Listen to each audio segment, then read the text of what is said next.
Bismillahirrahmanirrahim. Now we are going to start our next topic, that is Quran instructs to reveal study of life.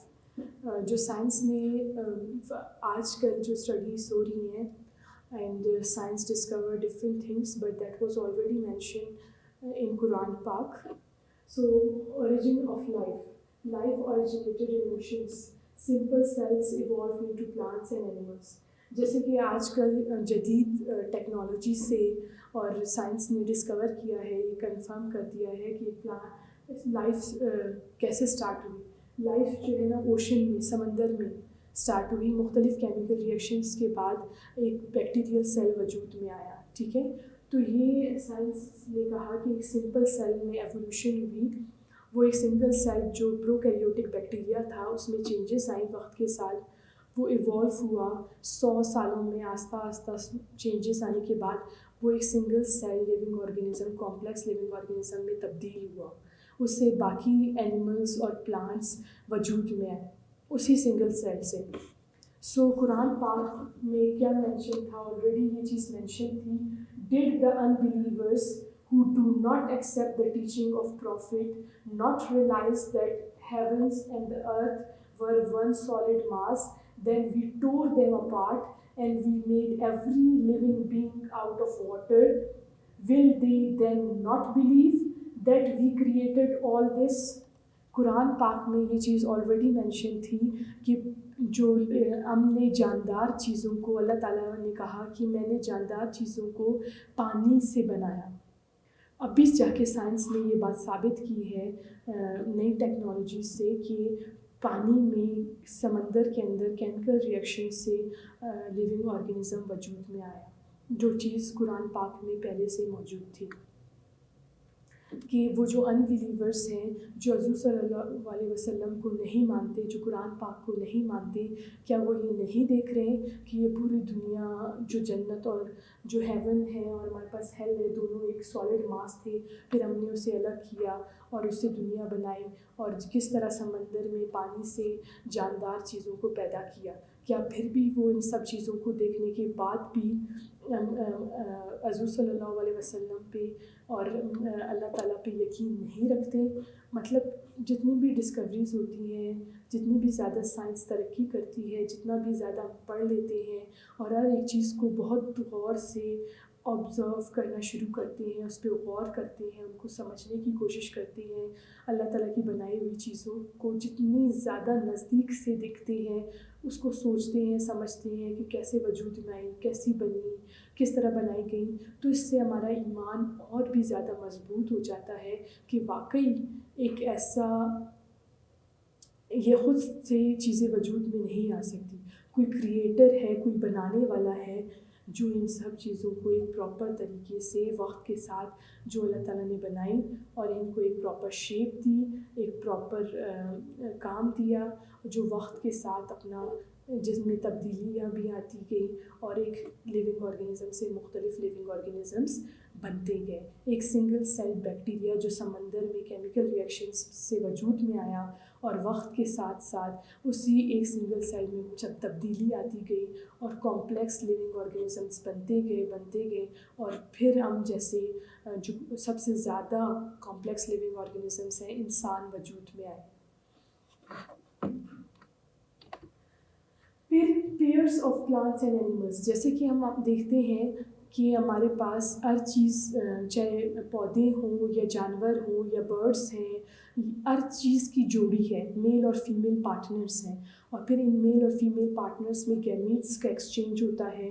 Gametes के fusion से एक नया individual, एक नया baby, एक जैसे कि प्लांट्स में अगर हम प्लांट्स की एग्जांपल लें तो प्लांट्स में पोलन और एग फ्यूज़ होते हैं, तब जाके एक सीड बनता है, बीज बनता है और बीज को वापस ग्रो करने से एक नया पौधा, प्लांट बनता है. तो इसी तरह हर चीज़ जोड़ी में प्रेजेंट है, मेल और फीमेल उसके पार्टनर्स मौजूद है. प्लांट्स को देख लें, एनिमल्स को देख लें, बर्ड्स को देख लें, फिशेस को देख लें, इंसानों को देख लें, सब जो है ना जोड़ियों में मौजूद है, पेयर्स में मौजूद है. तो कुरान पाक में क्या है कि we know that plants and animals have male and female partners. New generation of plant and animals are formed by sexual reproduction. In this respect, the Holy Quran says, Quran में क्या चीज़ है? And of everything we have created pairs, perhaps you will take in heed. जिस चीज़ पे भी आप गौर करो, जिस चीज़ को भी आप समझने की कोशिश करो, तो आपको पता चलेगा कि कुरान पाक में ये चीज़ पहले से बताई गई थी कि अल्लाह ताला ने हर चीज़ को जोड़ी में बना के भेजा गया। पौधों से लेकर, जानवरों से लेकर, परिंदों से लेकर, मछलियों से लेकर, हर चीज़ को जोड़ी में बना के भेजा गया है इस दुनिया में। मेल फीमेल पार्टनर्स हैं जो कि आपस में गैमीट्स एक्सचेंज करते हैं। गैमीट्स के फ्यूज़ होने से, एग और स्पर्म के फ्यूज़ होने से एक नया इंडिविजुअल, एक नया बेबी डेवलप होता है। फिर glory to Allah who created in pairs all things that the earth produces, as well as their own humankind and other things of which they have no knowledge. बोलते हैं अल्लाह ताला ने हर चीज़ को जोड़ी में बना के भेजा गया, इंसानों को से लेकर हर लिविंग ऑर्गेनिजम्स को, इवन के उन चीज़ जिनको वो भी जानदार, अभी भी ऐसे भी जानदार हैं जिनके बारे में इंसानों को मालूमात नहीं है, लेकिन उन्हें भी अल्लाह ताला ने जोड़ी में बना के भेजा। कम्युनल लाइफ, कम्युनल लाइफ क्या है? We know that animals of same species live together in the form of population, and we also know that different populations of animals live in the form of community.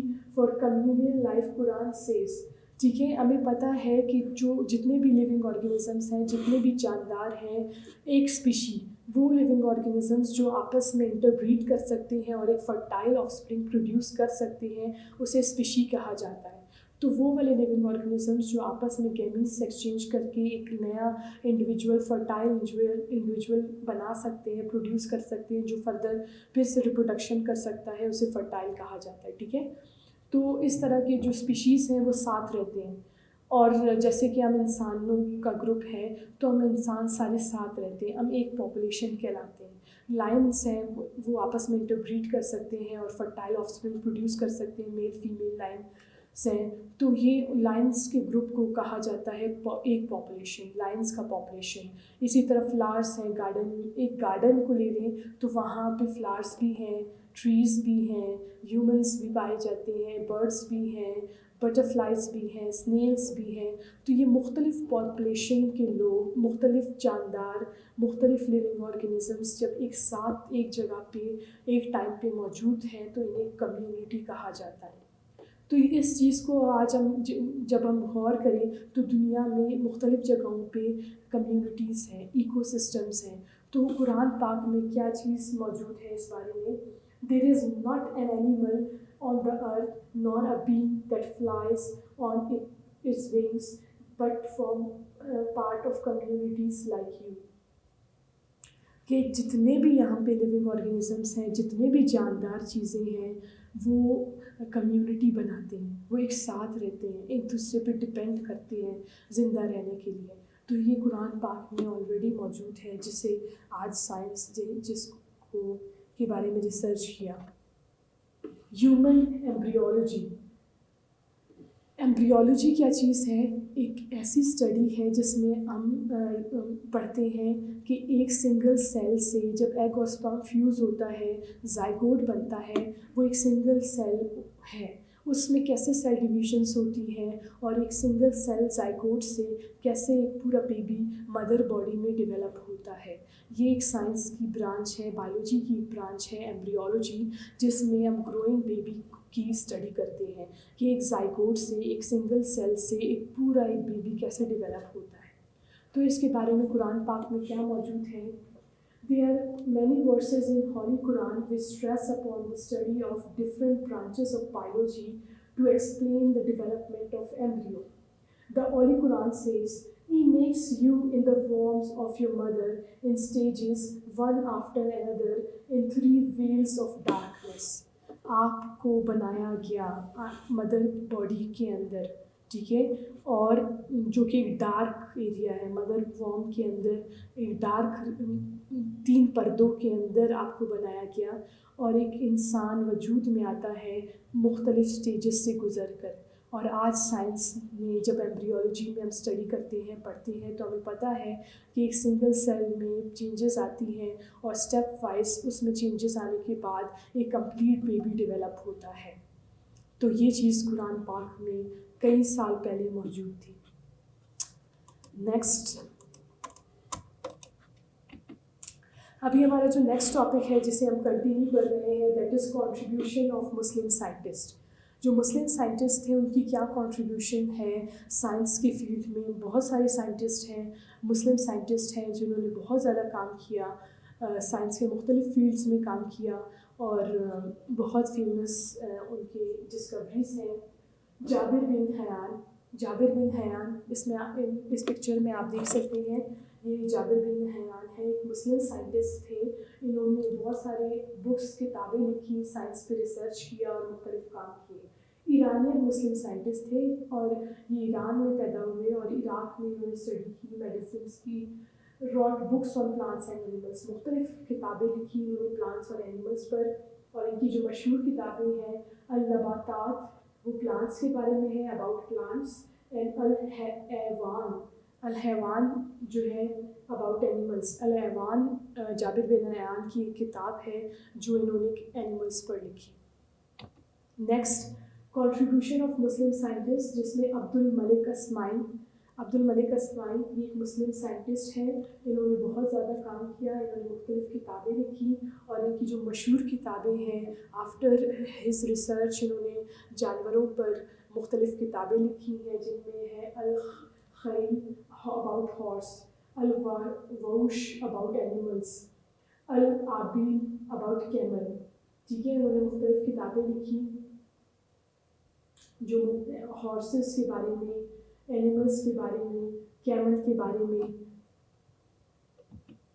Contribution of Muslim scientist, बू Ali सीना एक और मुस्लिम scientist थे जिन्होंने मुख्तलिफ काम किया, living organisms पर बहुत ज़्यादा रिसर्च किया। उन्होंने 99 किताबें लिखी, जिनमें से 16 आर अबाउट द मेडिसिन, 16 किताबें इनकी मेडिसिन पर थी, ड्रग्स पर थी, जो मुख्तलिफ बीमारियों को क्योर करने के लिए उन्होंने लिखी। अल-कानून और al Shifa were the famous books of Bu Ali Sina. ठीक है, thank you so much, it was our today's lecture, I hope it is clear to all of you. Our next topic, that is levels of organization of organisms. Living organisms किन चीज़ों से मिलके बने हुए हैं, जो जानदार हैं, लिविंग ऑर्गेनिजम्स हैं, वो किन चीज़ों से मिलके बने हैं, इन चीज़ को हम स्टडी करेंगे इस टॉपिक में। सब एटॉमिक एंड एटॉमिक लेवल, उनका जो सबसे जो छोटा लेवल है दैट इज़ सब एटॉमिक लेवल। ठीक है, हम केमिस्ट्री में आप पढ़ते हो सेल्स को, in chemistry subject we study about the cells, कि एक सेल है जिसके अंदर एक न्यूक्लियस है जिसमें प्रोटॉन और इलेक्ट्रॉन्स हैं, और बाई शेल्स हैं जिसमें प्रोटॉन्स और न्यूट्रॉन्स मौजूद होते हैं न्यूक्लियस में, और बाई शेल्स में इलेक्ट्रॉन्स मूव कर रहे हैं। तो वो जो सेल है वो क्या कहलाता है? Atom. Anything which has mass and occupied space is called matter. सबसे पहले कोई भी ऐसी चीज़ जो इस दुनिया में वज़न रखती है और जगह घेरती है उसे मैटर कहा जाता है। ये हमारे पास मुख्तलिफ़ चीज़ें, मेरे पास एक लेज़र है, कोई पेपर है, अगर ये आपके पास टेबल है, चेयर है, ये बोर्ड है, हम इंसान हैं, अगर हम लोग वज़न रखते हैं और हम जगह घेरते हैं तो हम मैटर कहलाते हैं। एक बलून है, उसका भी एक वज़न है, हवा का भी वज़न है और वो जगह घेरती है, तो वो सारी चीज़ें क्या कहलाएंगी? Matter. Matter is made up of same और डिफरेंट एलिमेंट्स। जो मैटर है वो सेम या फिर डिफरेंट एलिमेंट्स से मिलके बनी हुई है। Element is made up of similar atoms. और एक एलिमेंट है जैसे फॉर एग्जांपल हम मुख्तलिफ एलिमेंट्स को स्टडी करते हैं, nitrogen, oxygen, carbon, hydrogen, phosphorus, potassium, ये सारे elements they are made up of atoms. अब each atom is made up of 3 fundamental particles. एक एटम एक ऐसा स्ट्रक्चर है जिनमें 3 मेन चीज़ें होती हैं जिसे सब एटॉमिक पार्टिकल कहा जाता है। Electron, proton, neutron. Electron, proton, neutron, ये एटम के सब एटॉमिक पार्टिकल्स हैं। एक एटम में सेंटर रीजन में न्यूक्लियस में न्यूट्रॉन और प्रोटॉन मौजूद हैं और बाहर शेल्स में इलेक्ट्रॉन्स मौजूद हैं। तो ये सब एटॉमिक पार्टिकल्स मिलकर क्या बना रहे हैं, एक एटम। और एटम्स एक जैसे एटम्स मिलकर क्या बनाते हैं, एलिमेंट। जैसे कि कार्बन एक एलिमेंट है, ऑक्सीजन एक एलिमेंट है, हाइड्रोजन एक एलिमेंट है, फॉस्फोरस एक एलिमेंट है। ये these elements are basically made up of atoms and atoms are made up of subatomic particles, neutron, proton, electron. Atoms are made up of subatomic particles known as neutron, proton and electron. Neutron और proton center region में nucleus में मौजूद होते हैं और इनके जो electrons हैं वो बाहर शेल्स में मूव कर रहे हैं। Now subatomic and atomic level. 16 elements are bioelements. हमने अभी स्टडी किया कि जितनी भी दुनिया में चीज़ें हैं वो जो जगह घेरती हैं और वज़न रखती हैं वो मैटर कहलाती हैं। And matter is made up of one और more than one type of elements. और एलिमेंट्स जो है वो एटम से मिलके बनी हुई हैं। एटम खुद सब एटॉमिक पार्टिकल्स से मिलके बने हुए हैं, इलेक्ट्रॉन, प्रोटॉन, न्यूट्रॉन। और ये इलेक्ट्रॉन, न्यूट्रॉन, प्रोटॉन मिलकर एक एटम बना रहे हैं। एटम्स जो है ना, एक जैसे एटम्स मिलके एलिमेंट्स बनाते हैं। और हमारे पास 16 एलिमेंट्स हैं जिन्हें बायो एलिमेंट्स कहा जाता है। ऐसे एलिमेंट्स जो लिविंग ऑर्गेनिजम्स में पाए जाते हैं। ठीक है, वैसे तो 92 नेचुरल एलिमेंट्स हैं, कुदरती जो अल्लाह ताला की बनाई हुई चीज़ों में मौजूद हैं। 92 एलिमेंट्स हैं, लेकिन उनमें से 16 एलिमेंट्स हैं जो लिविंग ऑर्गेनिज्म में, जानदार चीज़ों में मौजूद है। 16 एलिमेंट्स हैं जो जानदार लिविंग ऑर्गेनिजम्स को बनाती है, जिनमें से जो 6 एलिमेंट्स हैं वो 99% लिविंग ऑर्गेनिज्म में मौजूद होती हैं, जिसमें है oxygen, carbon, hydrogen, nitrogen, calcium, phosphorus. ये 6 एलिमेंट्स हैं जो 99% जो है ना एक लिविंग ऑर्गेनिज्म को डेवलप करती है, बनाती है। बाकी जो 10 हैं जिनमें है potassium, sulphur, calcium, sodium, magnesium, iron, copper, manganese, zinc, iodine, ये जो बाकी 10 हैं ये 1% मौजूद है। लेकिन ये 1% भी इन बहुत इम्पॉर्टेंट एलिमेंट्स हैं। ठीक है, ये 1% बॉडी को डेवलप करती है, लेकिन ये इनका बहुत इम्पॉर्टेंट रोल है। आप आयोडीन की अगर एग्जांपल लें, अगर किसी भी लिविंग ऑर्गेनिज्म में, ह्यूमंस की एग्जांपल लें, अगर हमारी बॉडी में आयोडीन की कमी हो जाती है, so we face different hypothyroidism, a very serious problem it is. ठीक है, अगर हमारी बॉडी में आयरन की कमी हो जाए, 10 जो एलिमेंट्स हैं वो 1% बॉडी को डेवलप कर रहे हैं, लेकिन इनमें से भी अगर आयरन एक एलिमेंट है वो मिसिंग हो तो हमारे जो रेड ब्लड सेल्स हैं जिनके पिगमेंट्स हैं, haemoglobin pigment red blood cells में है, मौजूद है, जो कि ऑक्सीजन कैरी करती है और पूरी बॉडी में ऑक्सीजन सप्लाई कर रही है रेड ब्लड सेल्स। ये हीमोग्लोबिन जो है, जो हीम पार्ट है, वो आयरन से बनता है। तो अगर आपकी बॉडी में आयरन की डेफिशिएंसी है तो इसका मतलब है कि आपके जो रेड ब्लड सेल्स के पिगमेंट्स हैं, हीमोग्लोबिन, वो नहीं बनेंगे। और हीमोग्लोबिन नहीं है तो रेड ब्लड सेल्स कम होंगे बॉडी में, और रेड ब्लड सेल्स कम होंगे तो आपका इंटेक ऑफ ऑक्सीजन में प्रॉब्लम है। आपके सेल्स को प्रॉपर ऑक्सीजन सप्लाई नहीं हो सकती because of lack of haemoglobin, and that is because of deficiency of iron in your body. So all of the elements are playing very important role, चाहे वो ज़्यादा quantity में required है या body को कम क्वांटिटी में रिक्वायर्ड है, but every element is playing a very important role in a living organism. यहाँ पे हमारे पास है मॉलिक्यूलर लेवल। अभी एलिमेंट्स जो हैं वो आपस में कंबाइन होते हैं मुख्तलिफ कोवेलेंट और आयनिक बॉन्ड से, जो हम केमिस्ट्री में स्टडी करते हैं डिटेल से, कि ये आयनिक और कोवेलेंट बॉन्ड से कंबाइन होने के बाद एलिमेंट्स दे मेक मॉलिक्यूल। ठीक है, living organisms are made up of bio molecules. Bio elements combine होंगे और बायो मॉलिक्यूल्स इसलिए कहलाती हैं क्योंकि लिविंग ऑर्गेनिजम्स में ये मॉलिक्यूल्स पाए जाते हैं। Biomolecules are made up of bio elements. ये बायोमॉलिक्यूल्स जो है वो बायो एलिमेंट्स से मिलके बनी हुई हैं। Biomolecules of low molecular weight are called micromolecules. ठीक है। वो मॉलिक्यूल्स जो कि छोटे साइज में है, सिंपल है, उनको माइक्रो मॉलिक्यूल्स कहा जाता है, जैसे कि अमाइनो एसिड्स, ग्लूकोज वगैरह।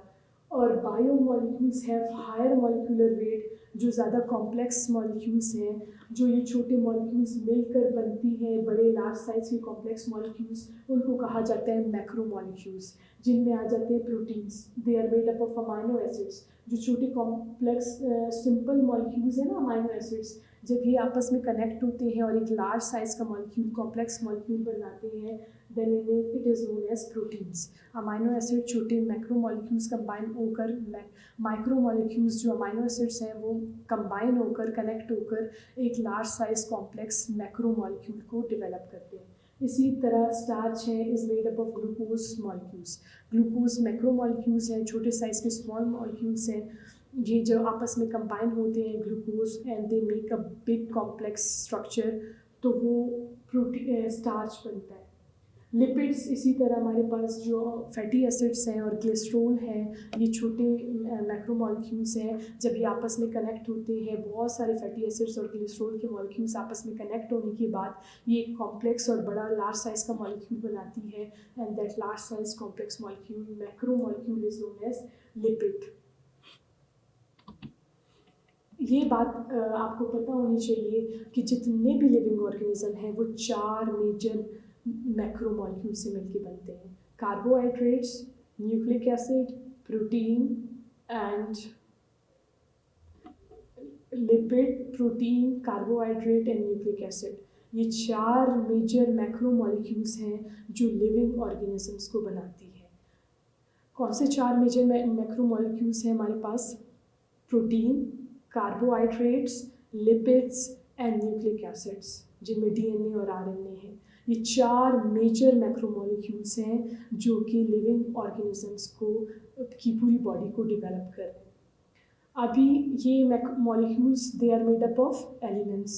Elements are made up of atoms. Atoms are made up of सब atomic particles, electron, neutron, proton. Then comes subcellular structure in a cell are called cell organism. एक cell है, एक living cell है। ये जो है cell के अंदर मुख्तलिफ पार्ट्स हैं, जिसमें न्यूक्लियस है, माइटोकॉन्ड्रिया है, गोल्जी बॉडीज है, गोल्जी अपरेटस भी जिसे कहा जाता है, साइटोप्लाज्म है, लाइसोसोम्स हैं, माइक्रोट्यूब्यूल्स हैं। ठीक है, हमारे पास यहाँ पे सेंट्रोसोम है, वैक्यूल है, गोल्जी बॉडीज़ हैं, रफ एंडोप्लाज्मिक रेटिकुलम है, तो परऑक्सीजोम्स हैं। ये सारे जो सेल के अंदर मुख्तलिफ पार्ट्स हैं, आप ये बोलो सेल के जो मुख्तलिफ हिस्से हैं, ये सारी चीज़ें ये सेल ऑर्गेनल्स कहलाते हैं। सेल के अंदर के हिस्से, सेल के अंदर के पार्ट्स, ये हर एक पार्ट का एक स्पेसिफिक शेप है, एक स्पेसिफिक साइज़ है, एक स्पेसिफिक लोकेशन है सेल के अंदर, और हर एक पार्ट का एक स्पेसिफिक काम है, एक स्पेसिफिक फंक्शन है। एंड ये माइटोकॉन्ड्रिया है, it is made up of what? 4 major macromolecules में से ही ये बना होगा। अब ये माइटोकॉन्ड्रिया में डीएनए भी मौजूद है, means it is made up of nucleic acid. ये इसका जो मेम्ब्रेन्स वगैरह है वो कार्बोहाइड्रेट और कार्बोहाइड्रेट से, लिपिड से और प्रोटीन से मिलके बना हुआ है। और इसके अंदर जो राइबोसोम्स मौजूद है, ribosome is again made up of protein and RNA, मतलब प्रोटीन और न्यूक्लिक एसिड से मिलके बना हुआ है। बेसिकली जो सेल के अंदर के जितने भी इंटरनल पार्ट्स हैं, जिसको सेल ऑर्गेनल्स कहा जाता है, ये जो सेल ऑर्गेनल्स हैं they are made up of 4 जो बेसिक मैक्रोमोलिक्यूल्स हैं, carbohydrate, lipid, protein and nucleic acid. ये 4 चीज़ें हैं जो इन मुख्तलिफ़ चीज़ों को बनाती हैं, जिनका मुख्तलिफ एक साइज़ है, मुख्तलिफ शेप है, एक मुख्तलिफ लोकेशन है सेल के अंदर, और हर एक का एक स्पेसिफिक काम है। और ये सारी चीज़ें मिलकर एक सेल, एक लिविंग सेल को बनाती है। ठीक है, अगेन हम रिवाइज करते हैं कि अब तक हमने किन किन किन लेवल्स को स्टडी किया। सबसे पहले हमारे पास है सब एटॉमिक लेवल, ठीक है, जिसमें हमारे पास आ जाते हैं सब atomic particles, nucleus region. Atom का एक न्यूक्लियस रीजन होता है that is known, that has proton and neutrons, और न्यूक्लियस के बाहर शेल्स में इलेक्ट्रॉन्स मूव करते हैं, और ये एक सब एटॉमिक पार्टिकल्स हैं, प्रोटॉन, न्यूट्रॉन एंड इलेक्ट्रॉन, जो एक एटम बनाती है। फिर एक जैसे एटम्स मिलकर एलिमेंट्स बनाते हैं, और मुख्तलिफ एटम्स एलिमेंट्स कंबाइन होकर मॉलिक्यूल्स बनते हैं। मॉलिक्यूल्स, छोटे मॉलिक्यूल्स जो होते हैं उन्हें माइक्रो मॉलिक्यूल कहा जाता है, और जब वो छोटे मॉलिक्यूल्स आपस में कनेक्ट होते हैं, कंबाइन होते हैं, एक कॉम्प्लेक्स स्ट्रक्चर बनाते हैं, they are known as macro molecules. और जो लिविंग ऑर्गेनिजम्स को बनाने वाले जो बायो मॉलिक्यूल्स हैं वो 4 किस्म के हैं: carbohydrates, lipids, protein and nucleic acid. ये जो 4 मेजर मैक्रो मॉलिक्यूल्स हैं, ये मिलकर ये सेल ऑर्गेनल्स बनाते हैं, सेल के इंटरनल पार्ट्स बनाते हैं, और फिर ये एक लिविंग सेल बनता है। एक living cell is known as the smallest, the cell is the basic and the fundamental unit of life, जबकि it is not the smallest and the fundamental. इसको क्यों स्मॉलेस्ट और फंडामेंटल यूनिट कहा जाता है एक लिविंग सेल को, इस सेल को जिसके अंदर मुख्तलिफ सेल ऑर्गेनल्स हैं, सेल वॉल है, सेल मेम्ब्रेन है, जबकि सबसे छोटा तो पार्टिकल इलेक्ट्रॉन, प्रोटॉन या न्यूट्रॉन होना चाहिए। इसकी वजह ये है कि इलेक्ट्रॉन अकेला खुद से सारे लिविंग करैक्टरिस्टिक्स शो नहीं करता। एक एटम अलग से अकेला सारे living characteristics, movement, reproduction, intake of nutrient, gaseous exchange, ये सारी करैक्टरिस्टिक्स शो नहीं कर सकता। एक एलिमेंट अकेला, नाइट्रोजन हो गया, कार्बन हो गया, हाइड्रोजन हो गया, ये एक अकेला एलिमेंट सारे लिविंग करैक्टरिस्टिक्स शो नहीं करता। एक मॉलिक्यूल जो अमाइनो एसिड है, छोटा मॉलिक्यूल, वो सारे characteristics show, living characteristics show नहीं करता। एक जो है कार्बोहाइड्रेट है, कॉम्प्लेक्स मॉलिक्यूल है जो कि ग्लूकोज से मिलके बना हुआ है। कार्बोहाइड्रेट अकेला सारे लिविंग करैक्टरिस्टिक्स शो नहीं करता। एक माइटोकॉन्ड्रिया जो एक सेल ऑर्गेनल है, अकेला सारे लिविंग करैक्टरिस्टिक्स शो नहीं करता। एक न्यूक्लियस अकेला सारे लिविंग करैक्टरिस्टिक्स शो नहीं करता। जब ये nucleus, carbohydrate, ribosomes, Golgi operators, cell wall, cell membrane, ये जो एक प्रॉपर स्ट्रक्चर बनता है, एक सेल बनता है, वो एक सारी लिविंग करैक्टरिस्टिक्स शो करता है। जैसे कि यूनिसेलुलर लिविंग ऑर्गेनिजम्स हैं, बैक्टीरिया है, अमीबा है, पैरामीशियम है, क्लाइमोडोमोनास है, ये एक सेल पे मुश्तमिल है। इनके अंदर सेल ऑर्गेनल्स मौजूद हैं, लेकिन ये सारे लिविंग करैक्टरिस्टिक्स शो करते हैं अकेले। तो इसीलिए cell is known as the basic and the fundamental unit of life. ये एक लिविंग सेल जिसके अंदर सेल वॉल है, बाहर से सेल मेम्ब्रेन है एनिमल सेल में, आउटर मोस्ट लेयर, न्यूक्लियस है, माइटोकॉन्ड्रिया है, एंडोप्लाज्मिक रेटिकुलम है, गोल्गी ऑपरेटस है, ये एक प्रोकैरियोटिक सेल है, एक एनिमल सेल है, ये सारे लिविंग करैक्टरिस्टिक्स शो करता है अकेले। तो that's why it is known as cell is the basic and the fundamental unit of life. Then tissue level, group of cells have similar structure and function form tissues. जब एक जैसे sales साथ मिलते हैं जो कि दिखने में भी एक जैसे हो और जो एक जैसा फंक्शन परफॉर्म करती हो, वो वाले सेल्स जब साथ में ग्रुप में कंबाइन होते हैं, they form tissues. When similar cells of same structure and same function, when they combine, they form a tissue. एक जैसे सेल्स जब आपस में कंबाइन होते हैं, कनेक्ट होते हैं, तो ये क्या बनाते हैं? टिश्यूज़। अभी ह्यूमन बींग्स में देखिए मुख्तलिफ किस्म के टिश्यूज़ हैं, connective tissues, skeleton tissues, epithelial tissues, nerve tissues, cardiac tissues, smooth tissues, ये मुख्तलिफ टिश्यूज़ हैं जो कि एक जैसे सेल से मिलके बने हुए हैं। Then comes organ level. जब मुख्तलिफ किस्म के टिश्यूज़ आपस में कंबाइन होते हैं एक फंक्शन परफॉर्म करने के लिए, तो वो क्या बनाते हैं? ऑर्गन। और जब मुख्तलिफ ऑर्गन्स आपस में कनेक्ट होते हैं, मुख्तलिफ ऑर्गन्स जब आपस में कनेक्ट होते हैं एक मेन फंक्शन परफॉर्म करने के लिए, so it will make a organ system. और एक मुख्तलिफ ऑर्गन सिस्टम्स आपस में कनेक्टेड हैं और एक कंप्लीट इंडिविजुअल को बना रहे हैं। फॉर एग्जांपल ये ह्यूमन ऑर्गन्स हैं, ठीक है। ब्रेन एक इंडिविजुअल अलग से एक ऑर्गन है, is made up of different kinds of tissues. मुख्तलिफ टिश्यूज़ आपस में कंबाइन हैं एक फंक्शन परफॉर्म करने के लिए और एक ऑर्गन बना रहे हैं। Heart is another organ, stomach is another organ, kidneys are other organs, bladder है, urinary bladder, intestine, liver, lungs, thyroid, all of them they are the organs. यहाँ पर आप देखिए यहाँ पे ऑर्गन, सबसे पहले एटम आपस में कंबाइन होकर एलिमेंट्स बनाएंगे, एलिमेंट्स मिलके मॉलिक्यूल्स बनाएंगे, ये मॉलिक्यूल्स आपस में कंबाइन होकर सेल ऑर्गेनल्स बनाते हैं, और मुख्तलिफ सेल ऑर्गन्स मिलकर एक सेल बनाते हैं, और एक जैसे सेल जो एक जैसे दिखते हैं और एक जैसा काम करते हैं वो मिलकर टिश्यूज़ बनाते हैं। मुख्तलिफ टिश्यूज़ जब एक साथ मिलते हैं एक फंक्शन परफॉर्म करने के लिए, they will make an organ. इसमें रूट को ऑर्गन के तौर पे एग्जांपल दिया है। फिर मुख्तलिफ ऑर्गन्स आपस में कंबाइन होकर एक ऑर्गन सिस्टम बना रहे हैं, और मुख्तलिफ सिस्टम्स मिलकर एक कंप्लीट लिविंग ऑर्गेनिज्म, एक ट्री को शो किया गया है। इसी तरह एटम मिलकर मॉलिक्यूल्स, मॉलिक्यूल्स मिलकर सेल ऑर्गेनल्स, सेल्स मिलकर टिश्यूज़, टिश्यूज़ ने मिलकर एक ऑर्गन बनाया स्टमक, स्टमक के साथ लिवर है, स्मॉल इंटेस्टाइन है, लार्ज इंटेस्टाइन है, और भी पैनक्रियाज है, गॉल ब्लैडर है। ये सारे आपस में कनेक्ट हो जाते हैं और they will make a digestive system. और डाइजेस्टिव सिस्टम इसी तरह और मुख्तलिफ सिस्टम्स हैं, respiratory system, circulatory system, urinary system. ये मुख्तलिफ सिस्टम्स आपस में कंबाइन होते हैं और एक कंप्लीट इंडिविजुअल ह्यूमन बीइंग को बना रहे हैं। यहाँ पे हम इस चीज़ को थोड़ा डिटेल में डिस्कस करते हैं कि अगर हम इंसानों की एग्जांपल लें तो we are made up of different systems. हम मुख्तलिफ सिस्टम्स से मिल के बने हुए हैं। We have circulatory system, we have urinary system, we have immune system, we have digestive system। हमारे अंदर digestive system है, immune system है, respiratory system है, digestive system है, circulatory system है, defense system जिसे immune system कहा जाता है, excretory system है।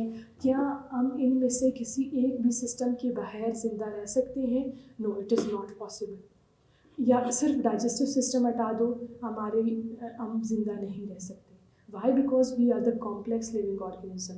हम सारे systems मिलकर आपस में connected हैं। हम लोग सांस लेते हैं हमारे respiratory system की मदद से। हम सांस क्यों लेते हैं? Because to inhale oxygen। ये oxygen को पूरी बॉडी में कौन डिस्ट्रीब्यूट करता है? Blood, with the help of circulatory system। और ये ऑक्सीजन सेल्स तक सर्कुलेटरी सिस्टम की वजह से पहुंचता है। हमने ये ऑक्सीजन इनहेल इसीलिए किया है because we need it for cellular respiration. Glucose की ब्रेक डाउन के लिए हमें ऑक्सीजन चाहिए, और ग्लूकोज की ब्रेक डाउन के लिए जो ऑक्सीजन चाहिए था हमें, वो ग्लूकोज किधर से आया? ग्लूकोज डाइजेस्टिव सिस्टम की मदद से आया। हमने जो भी खाना खाया वो डाइजेस्ट हुआ, और डाइजेशन के बाद वो ग्लूकोज में कन्वर्ट हुआ, और सर्कुलेटरी सिस्टम की वजह से वो सेल्स तक पहुंचा, और फिर सेल में ये ग्लूकोज की सेलुलर रिस्पायरेशन में ऑक्सीजन की मदद से ब्रेक डाउन होती है, एटीपीज बनते हैं, एनर्जी प्रोड्यूस होता है, और फिर उसी एनर्जी की मदद से हमारा मसल सिस्टम है, जितना भी सिस्टम है अंदर वर्किंग है। तो इसका ये मतलब है कि हमारे सारे जो सिस्टम्स हैं वो आपस में इंटरकनेक्टेड है। We can not live without a single system. इसी तरह हमारे हर एक सिस्टम में जो डाइजेस्टिव सिस्टम है is made up of different organs. एक डाइजेस्टिव सिस्टम में आप देखिए आपके पास माउथ है, एसोफेगस है, स्टमक है, स्मॉल इंटेस्टाइन है, लार्ज इंटेस्टाइन है, डिफरेंट ग्लैंड्स अटैच है, पैनक्रियाज है, लिवर है, गॉल ब्लैडर है। All of the organs are working together to make digestion possible. Digestion को पॉसिबल करने के लिए, ताकि डाइजेशन हो सके, आपका खुराक की जो बेसिकली डाइजेशन में क्या होता है, जो भी हम खुराक लेते हैं उसकी तोड़ फोड़ होती है, उसको सिंपलेस्ट फॉर्म में चेंज किया जाता है ताकि वो सिंपलेस्ट मॉलिक्यूल्स में चेंज हो, ताकि बॉडी उसको एब्जॉर्ब कर सके। तो ये सारी जो डाइजेशन है वो सिर्फ पॉसिबल है जब ये सारे ऑर्गन्स आपस में कनेक्टेड हैं। फिर अगर हम एक ऑर्गन को ले लें, स्टमक को ले लें, stomach is made up of different tissues. Muscular tissues हैं, वहाँ पे नर्व टिश्यूज़ हैं, वहाँ पे ब्लड टिश्यूज़ हैं, वहाँ पे मुख्तलिफ टिश्यूज़ हैं, एपिथेलियल टिश्यूज़ हैं। तो ये सारे टिश्यूज़ ने मिलकर स्टमक को डेवलप किया है। And tissues are made up of cells, and the cell, living cell is made up of cell organelles. जो सेल ऑर्गेनल्स हैं, माइटोकॉन्ड्रिया है, न्यूक्लियस है, एंडोप्लाज्मिक रेटिकुलम है, सेल वॉल है, सेल मेम्ब्रेन है, सॉरी। तो ये सेल ऑर्गेनल्स से मिलके बना हुआ है। Cell organelles are made up of 4 major macromolecules: carbohydrates, proteins, nucleic acid and lipids। और ये मेजर जो मॉलिक्यूल्स हैं, molecules are itself made up of, molecules are made up of elements, and elements are made up of atom is made up of subatomic particles, electron, proton और neutron. तो यहीं से बात start होती है कि basically we human beings, we living organisms, कोई भी लिविंग ऑर्गेनिज्म है is made up of atom, सब atomic particles is made up of atoms combine होते हैं, एलिमेंट्स बनाते हैं, एलिमेंट्स कंबाइन होकर मॉलिक्यूल्स बनते हैं, मॉलिक्यूल्स कंबाइन होकर सेल ऑर्गेनल्स बनते हैं, सेल बनता है, फिर टिश्यूज़ बनते हैं, फिर ऑर्गन्स बनते हैं, ऑर्गन सिस्टम डेवलप होता है और फिर एक कंप्लीट इंडिविजुअल डेवलप होता है. So that was our complete topic of cell organization. I hope it was clear. Thank you so much.